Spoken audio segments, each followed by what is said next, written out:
చట్టం ముందు అందరూ సమానులే, చట్టానికి ఎవరూ అతీతులు కారు.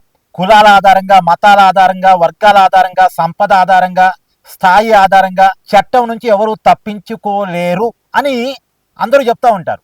కానీ ఆచరణలో చాలా డిఫరెంట్గా ఉంటుంది. చట్టం నుంచి కొంతమంది తప్పించుకుంటూనే ఉంటారు. ఇప్పుడు బెంగాల్లో గత కొంతకాలంగా తృణమూల్ కాంగ్రెస్ పార్టీ అధికారంలో ఉన్నప్పుడు, మమతా బెనర్జీ ముఖ్యమంత్రిగా ఉన్నప్పుడు, మిగతా హిందువులకి, క్రిస్టియన్స్కి ఒక రకమైన చట్టం, ముస్లింలకు మాత్రం మరొక రకమైన చట్టాలు అమల్లో ఉండేట. ఇప్పుడు ఎగ్జాంపుల్, బైక్ మీద హిందువైనా క్రిస్టియన్ అయినా హెల్మెట్ పెట్టుకోకపోతే ఫైన్ వేస్తారు. కానీ ముస్లిం విషయంలో మాత్రం ఆ బైక్ ఆపటమో ఫైన్ వేయటమో జరగదట. ముస్లింల బైకులు ఆపి వాళ్ళ హెల్మెట్ కనుక ఎందుకు పెట్టుకోలేదని అడిగారంటే వాళ్ళు గొడవ చేసేస్తారు.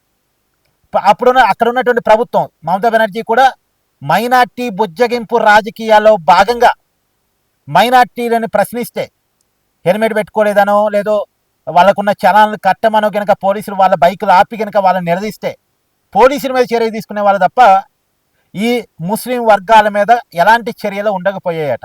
అందుకని పోలీసులు ధైర్యం చేసి ముస్లింల బైకులు ఆపటం, వాళ్ళ ట్యాక్సీలు ఆపటం చేయకపోయేవాళ్ళట.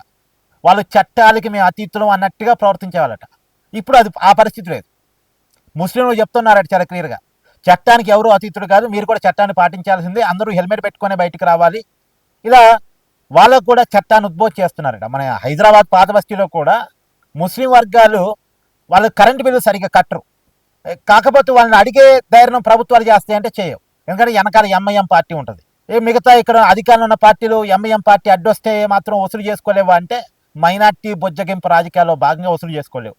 అయితే ఇది అందరూ కాదులేండి, కొంతమంది మన అందరికీ అంటే ఒక మతంలో ఉన్న అందరినీ ఇక్కడ ఏం టార్గెట్ చేయట్లే, కొంతమంది వల్ల వచ్చేటువంటి ప్రాబ్లం ఇదంతా. బట్ ఆ ప్రాబ్లమ్స్ అన్నీ క్రమక్రమంగా షార్ట్అవుట్ అవుతున్నాయి. బెంగాల్లో అయితే షార్ట్అవుట్ అవుతున్నాయి. మీ అభిప్రాయం కామెంట్ చేయండి.